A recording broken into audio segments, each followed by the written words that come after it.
श्री हनुमान सिंह जी को, श्रीमती कुसुम चौहान जी, श्री कैलाश नाथ शुक्ला जी, श्री अशफाक जी, श्री शिव प्रसाद द्विवेदी जी, श्री चंद्र प्रकाश गुड्डू जी, श्री धीरेन्द्र प्रताप सिंह जी, श्री अवधेश श्रीवास्तव जी, श्री शंकर दयाल पांडे जी और इसके साथ ही सम्मानित मंच को मैं सिर नवाकर अपना प्रणाम करती हूँ और आप सबका वंदन, अभिनंदन और आपको सादर प्रणाम।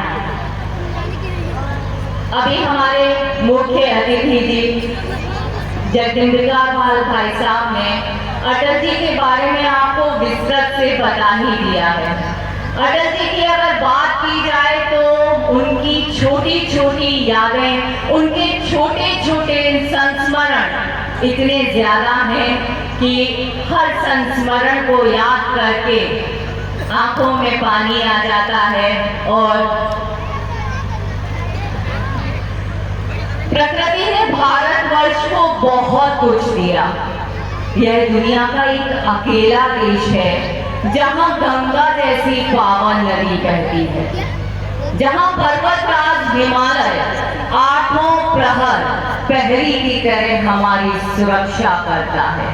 ये दुनिया का एकमात्र देश है जहां पर सचमुच मिट्टी में अमृत है।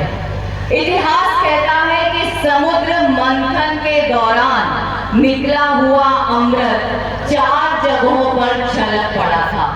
वो चारों पवित्र जगह हरिद्वार, नासिक, उज्जैन और प्रयाग के नाम से जानी जाती है, जो इसी भारत भूमि पर है। कई उपहार दिए हैं हमें प्रकृति ने, लेकिन एक उपहार है जो सब पर भारी है। यह अकेला ऐसा देश है जिसके पास अटल बिहारी है। था नहीं, क्योंकि युग पुरुषों के बारे में कभी भी भूतकाल में बात नहीं की जाती। ये उनके अवतरण का अपमान होता है।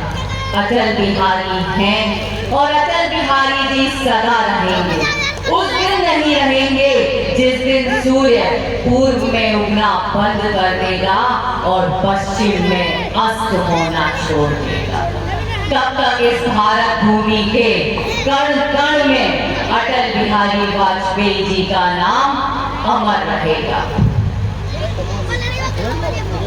हिंदू तन के भाव को अंतःकरण में संजो कर रखने वाले राष्ट्रीय स्वयंसेवक संघ के अटल स्वयंसेवक, राजनीति की नित नई परिभाषा करने वाले, अपनी लेखनी से मन के भावों को पद्य और गद्य में रचने वाले, अपनी ओजस्वी वाणी से श्रोताओं को मंत्र मुग्ध करने वाले, विश्व की सबसे बड़ी पंचायत यूएनओ को पहली बार हिंदी से गुंजित करने वाले, स्वप्नदर्शी भारत रत्न युग पुरुष अटल जी। साधारण अध्यापक पुत्र से विश्व के सबसे बड़े लोकतंत्र का प्रधानमंत्री बनना इतनी आसान बात नहीं थी। उनमें श्री राम जी सा मर्यादित समरस भाव, श्री कृष्ण जी जैसा कूटनीतिक सखा भाव, विवेकानंद के जैसी ओजस्वी वाणी तो आचार्य चाणक्य के जैसी बुद्धि थी। अपने जीवन का प्रत्येक क्षण और अपने शरीर का प्रत्येक कण राष्ट्र सेवा के यज्ञ में अर्पण कर दिया। जीवन भर एक मौन तपस्वी की तरह कठोर साधना करते रहे।